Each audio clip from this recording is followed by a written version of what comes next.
ಇವತ್ತು ನಮ್ಮ ಜೊತೆ 3 ಬಾರಿ ಗ್ರಾಮಿ ಪ್ರಶಸ್ತಿ ವಿಜೇತ ಜಗದ್ವಿಖ್ಯಾತ ಸಂಗೀತಜ್ಞ ರಿಕ್ಕykej ಅವರಿದ್ದಾರೆ. ಅದೆಷ್ಟು ಪ್ರೀತಿಯಿಂದ ಅವರು ನಮ್ಮ ಜೊತೆ ಇದ್ದಾರೆ ಅಂದರೆ ರಿಪಬ್ಲಿಕ್ ನೆಟ್ವರ್ಕ್ ಮೇಲೆ ಬಹಳ ಪ್ರೀತಿಯಿಂದ ಬೆಳಗ್ಗೆಯಿಂದ ನಮ್ಮ ಜೊತೆ ಇದ್ದಾರೆ. ನಮ್ಮ ಪ್ರತಿ ಕಾರ್ಯಕ್ರಮವನ್ನು ಕೂಡ ಅವ್ರು ನೋಡ್ತಾ ಇದ್ದಾರೆ, ಆಸ್ವಾದಿಸ್ತಾ ಇದ್ದಾರೆ.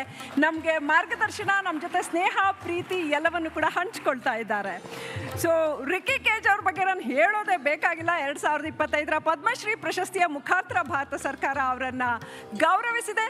ರಿಕ್ಕykej ಅವರ ಗೋಷ್ಠಿಗೆ ಹೋಗೋದಕ್ಕಿಂತ ಮುಂಚೆ, ನಮ್ಮ ಸಂಗೀತ ಸಂಗಮಕ್ಕೆ ಕಾಲಿಡೋದಕ್ಕಿಂತ ಮುಂಚೆ ಶ್ರೀಯುತ ರಿಕ್ಕykej ಅವರ ಕುರಿತಾಗಿ ಒಂದು ವಿಟಿ ಪ್ಲೀಸ್.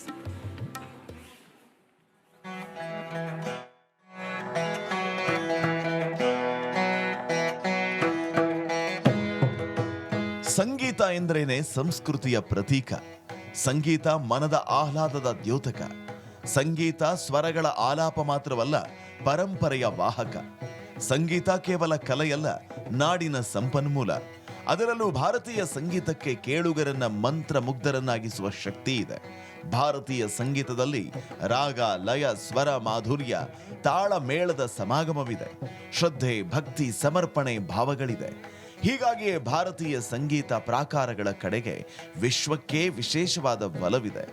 ಹೀಗಿರುವಾಗ ನಮ್ಮ ಈ ಸಮಾಗಮದಲ್ಲಿ ಸಂಗೀತದ ಮಹತ್ವದ ಬಗ್ಗೆ ಮತ್ತಷ್ಟು ಆಳವಾದ ಚರ್ಚೆಯೂ ಆಗಬೇಕಲ್ಲವೇ?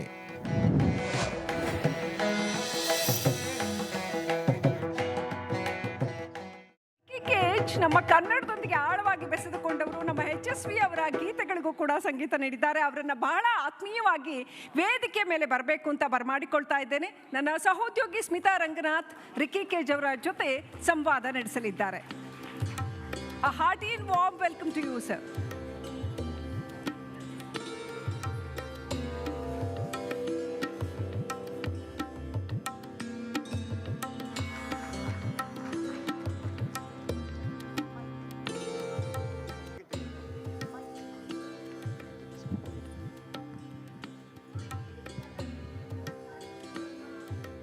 ರಿಕ್ಕykej ಅವರು ಕನ್ನಡಕ್ಕೆ ಹೇಗೆ ಕನೆಕ್ಟ್ ಆಗ್ತಾರೆ ಅಂತ ಮೋಸ್ಟ್ಲಿ ಈ ಪ್ರಶ್ನೆಗೆ ಸ್ಮಿತಾ ಅವ್ರನ್ನ ಮಾತಾಡಿಸ್ತಾರೆ ಅಂತ ಅನ್ಕೋತೀನಿ. ಏನು ಹೇಳ್ತಾರೋ ಅವರು ಅನ್ನೋ ಕುತೂಹಲ ನಮಗೂ ಕೂಡ ಸಾಕಷ್ಟಿದೆ. ಕನ್ನಡದಲ್ಲಿ ನಮಗೆ ಬಹಳ ಒಂದು ಕ್ರೇಜ್ ಇದೆ. ಸಂಗೀತದ ಎಲ್ಲೆ ಎಷ್ಟು ಅಂತ, ಸಂಗೀತದ ವಿಸ್ತಾರ ಎಷ್ಟು ಅನ್ನೋದ್ರ ಬಗ್ಗೆ ಬಹಳ ಕುತೂಹಲ ಇದೆ. ಅದಕ್ಕೆ ಉತ್ತರ ರಿಕ್ಕykej ಅವರು ಅಂತ ಅನ್ಕೋತೀನಿ. ಎಷ್ಟು ವಿಶಾಲ ಬೇಕಾದರೂ ಆಗಬಹುದು, ಜಗದಗಲ ಮುಗಿಲಗಲ ಅಂತೀವಲ್ಲ, ಹಾಗೆ ಇಡೀ ಜಗತ್ತನ್ನು ಇಲ್ಲಿಂದ ತಲುಪಬಹುದು ಅನ್ನೋದಕ್ಕೆ ರಿಕ್ಕykej ಅವರು ಒಂದು ಒಳ್ಳೆಯ ಉದಾಹರಣೆ ಅಂತ ಅನ್ಕೋತೀನಿ. Yes, over to you Smita. Mic ಒಂದು ಬರ್ತಾ ಇದೆ, ಬಹುಶಃ ಮೈಕ್ ಬೇಡ ರಿಕ್ಕykej ಅವರಿಗೆ. ಅವರ ಧ್ವನಿ ಈಗ ಆಲ್ರೆಡಿ ಗ್ಲೋಬಲಿ ರೀಚ್ ಆಗಿದೆ, ಬಟ್ ಸ್ಟಿಲ್ ಟೆಕ್ನಿಕಲ್ ಕಾರಣಕ್ಕೋಸ್ಕರ ಆ ಮೈಕು. ರಿಕ್ಕಿ ಅವ್ರು ಇಂಗ್ಲೀಷ್ನಲ್ಲಿ ಮಾತನಾಡ್ತಾರೆ, ನಾನು ಕನ್ನಡದಲ್ಲಿ ಪ್ರಶ್ನೆ ಕೇಳ್ತೀನಿ. ಸೊ ಇದೊಂದು ಸೆಷನ್ ಕಂಗ್ಲೀಷಲ್ಲಿರುತ್ತೆ. ದಯಮಾಡಿ ನಮ್ಮ ವೀಕ್ಷಕರು, ಪ್ರೇಕ್ಷಕರು ಎಲ್ಲ ಇದನ್ನು ಸಹಿಸ್ಕೊಳ್ಬೇಕು, ಪ್ರೋತ್ಸಾಹಿಸಬೇಕು ಅಂತ ವಿನಂತಿ ಮಾಡ್ಕೊಳ್ತಾ, ನಾವಿವತ್ತು ಕಲ್ಚರ್, ಲಿಟರೇಚರ್ ಹಾಗೆ ಮ್ಯೂಸಿಕ್, ಸ್ವರ, ಸಾಹಿತ್ಯ ಹಾಗೆ ಸಂಸ್ಕೃತಿಯ ಬಗ್ಗೆ ಮಾತನಾಡ್ತಿದ್ದೀವಿ. ಒಂದು ರೀತಿಯಲ್ಲಿ ರಿಕ್ಕykej ಅವರು ಈ 3 ಅಂಶಗಳನ್ನು ಬೆಸೆಯುವ ಕೊಂಡಿ ಇದ್ದ ಹಾಗೆ. So how do you connect all these 3 sectors into one form and give a pleasant music to the audience? ಎಲ್ರಿಗೂ ನಮಸ್ಕಾರ. Thank you so much. Sweet. Thank you so much for having me, and you're looking absolutely fantastic. So it is a beautiful question that you asked me. I'm going to speak more about music and my art form. Now the thing is that for me, music, culture, nature, all of them are one and the same for me. Because at the end of the day, how did music start? Music started off as sounds of nature. Sounds of the birds, sounds of the animals, sounds of the river flowing, sounds of the rain. And then later on, we human beings started pulling objects from nature and making musical instruments out of it. Like bamboo, we made flutes out of it. We took seeds and we put them into boxes and we made percussion instruments. Took animal skin, made percussion instruments. And it's only for maybe about 1,000 years that music has actually become academic, with notes and scales and rags. But music and nature has always been one and the same, always, So now coming to today's time, today's time, especially in India, we are losing our roots when it comes to our cultural forms of music, our devotional forms of music, and our classical forms of music. And the reason for that is one reason, and it's a very controversial reason that I'm going to say. It's basically because of the movie industry in India. Now, what has happened with the movie industry is that it has had such a tight grip on music in India that nobody can think beyond the movie industry. Like, for example, when I tell somebody that I'm a composer, the first question I'm asked is, which film did you compose music for? Or if a singer says that I'm a singer, then the first question they asked is that, which film did they sing, playback for?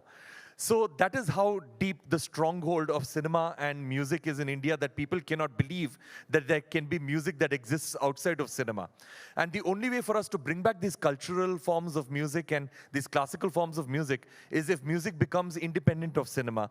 I mean, cinema can have music, but there needs to be more and more music independent of cinema encouraged. So much so that I'll give you an example, okay? Everybody, this is something that I call the Pandit Ravi Shankar syndrome, okay? I call it the Pandit Ravi Shankar syndrome. Now, everybody knows who Pandit Ravi Shankar was, right? Everybody knows? Okay. Which instrument did he play?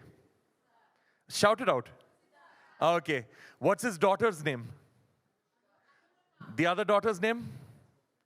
Nora Jones, okay? Which is the biggest civilian honor of India that he won? He won the Bharat Ratna, correct? Okay. Can anybody of you over here name one album of his? If you look at his Wikipedia page, he's made more than 70 albums. Yeah, but what's the name of the album? Nobody can name an album of his or name a song of his. Nobody can do that because everybody know him as a personality, but nobody's listening to his music.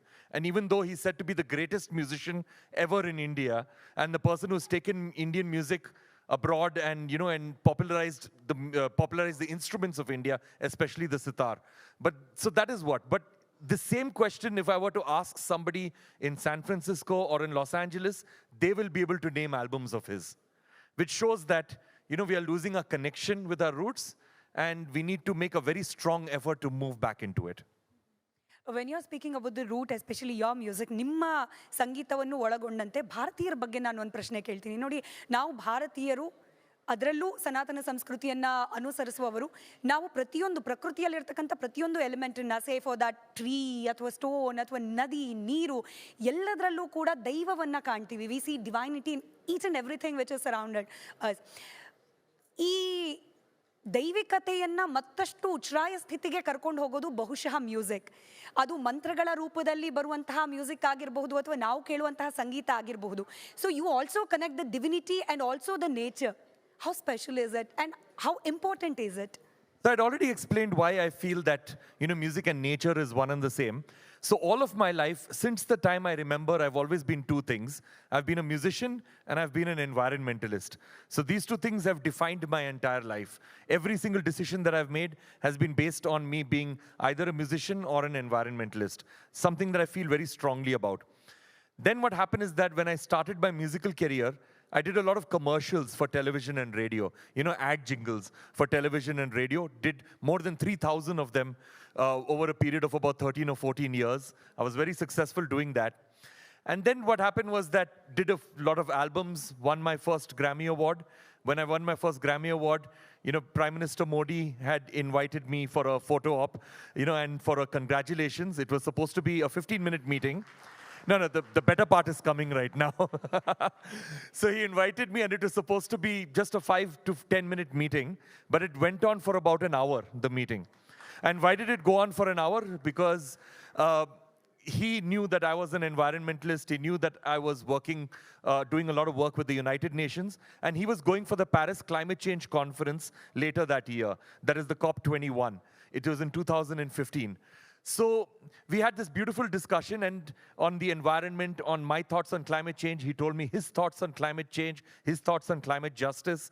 And then he basically encouraged me to stop all other forms of commercial music and only focus on creating music on things that I feel strongly about, which in my case was the environment. So when the Prime Minister of your country gives you some advice, you're going to take it seriously, right? So then when I left his office, that is when I decided that every single piece of music that I make Every single piece of music that comes out of my head, comes off my fingers, or comes out of my studio is going to be about the environment, about raising awareness on climate change, raising awareness on various issues with regard to social impact. And that is what started off a new journey of mine. And after that, I won another 2 Grammy Awards, so it was good. Before skipping to my next question, I just want to hear it from you. How does it feel to have a Padma and also 4 Grammy? Like, is your house full of awards now? So the thing is that when we make art and when we make music, the thought should never, ever be to actually win awards. Because if the thought is to win awards, then your music and your art will be adulterated because you will not make it from the heart. So it's very important to make your music completely from the heart, completely unadulterated, exactly the way that you want it to be. Once you complete the music, then you take off the creator hat and you put on the marketing hat, you know? So that is what you need to do, because once the music is complete exactly the way you want it to be, unadulterated, then you can start marketing your music. So a lot of people say that, oh, I don't like awards, awards don't matter. Of course, the awards should not dictate the creative process of making your music, but at the same time, if you win an award for creating your music, you should take it with a lot of pride, and you should also take it with a lot of humility, simply because that award gives you a platform. You know, it gives you a platform for doing bigger and better things, for more and more people to take you seriously, for you to collaborate with other musicians that you've always wanted to collaborate with. And in my case, since all of my music has got a message, either environmental or positive social impact, the message is also important, and these awards and these platforms help me spread that message further and wider. So I guess that is the reason, because before I won my first Grammy Award, when I would talk about the environment, some people would take me seriously, some people would not take me seriously. But then after I won that first Grammy Award, a lot more people started taking me seriously. And it's the same with the Padma Award. Yeah. I consider that to be the greatest honor of my life, because the Grammy Awards is given based on a particular project or a particular song that you've done in that particular year. But the Padma Awards is an award from my own country, so it feels amazing to get an award from my own country. And also, more importantly, the Padma Award is given for the entire career, you know, and your entire life. So it is easily the biggest honor that I've ever had. And I will obviously live up to it, and it has encouraged me to do bigger and better work. As you were speaking about the country, ಈ national anthem ಬಗ್ಗೆ ನಾವು unfortunately ಎಂಥ ಸಮಾಜದಲ್ಲಿ ಇದ್ದೀವಿ ಅಂತಂದರೆ ಥಿಯೇಟರ್ಗಳಲ್ಲಿ national anthem ಹಾಕಬೇಕಾ ಬೇಡವಾ ಅನ್ನೋದ್ರ ಬಗ್ಗೆನೂ ಕೂಡ ಚಕಾರ ಎತ್ತೋರಿದ್ದಾರೆ, ಅದ್ರ ಬಗ್ಗೆ ಚರ್ಚೆ ಮಾಡೋರು ಇದ್ದಾರೆ. But you are here celebrating the national anthem worldwide. So why is that? ಅಂದರೆ ನಮ್ಮ ನ್ಯಾಷನಲ್ ಆಂಥಮನ್ನು, ನಮ್ಮ ರಾಷ್ಟ್ರೀಯ ಗೀತೆಯನ್ನು ಪ್ರಪಂಚದಾದ್ಯಂತ ಕೇಳಬೇಕು, ಹಾಗೆ ಅದನ್ನು ಜನ ಸಂಭ್ರಮಿಸೋ ರೀತಿಯಲ್ಲಿ ಮಾಡಬೇಕು. ಈ ಥಾಟ್ ಬಂದಿದ್ದು ಹೇಗೆ ಅಂತ ಹೇಳಿ? So for me, the national anthem is obviously extremely, extremely important. It's my favorite tune in the world, and also the first piece of music that I ever learnt as a child. The first piece of music that I ever played on a keyboard was the Indian national anthem. And I've created multiple versions of the national anthem across the years.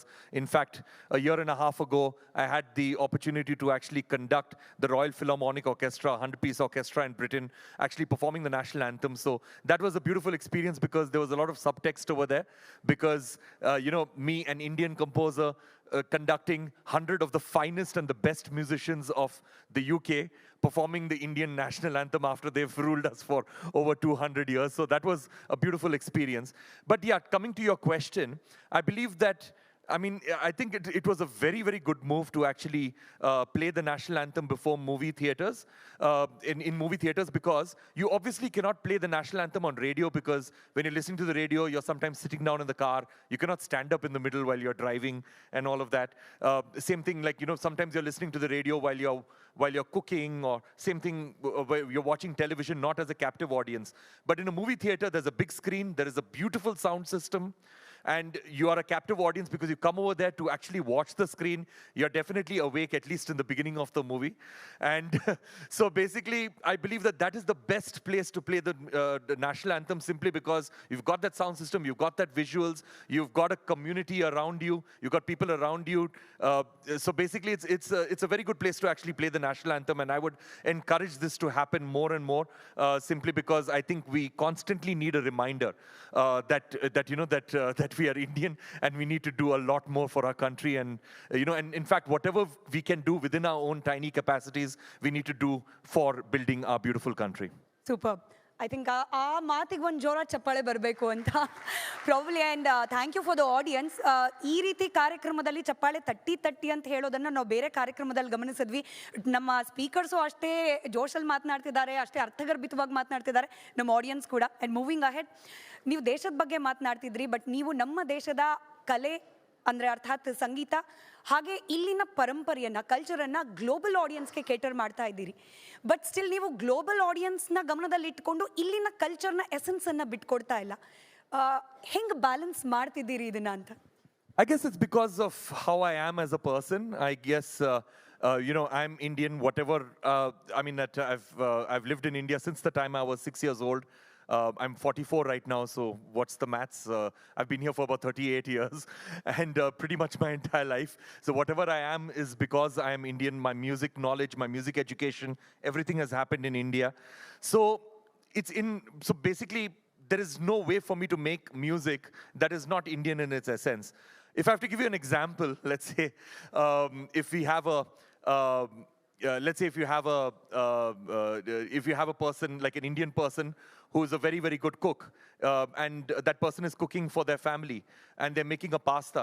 They would make the best possible pasta, looking at MasterChef and looking at all of these recipes, and make something that is authentically Italian.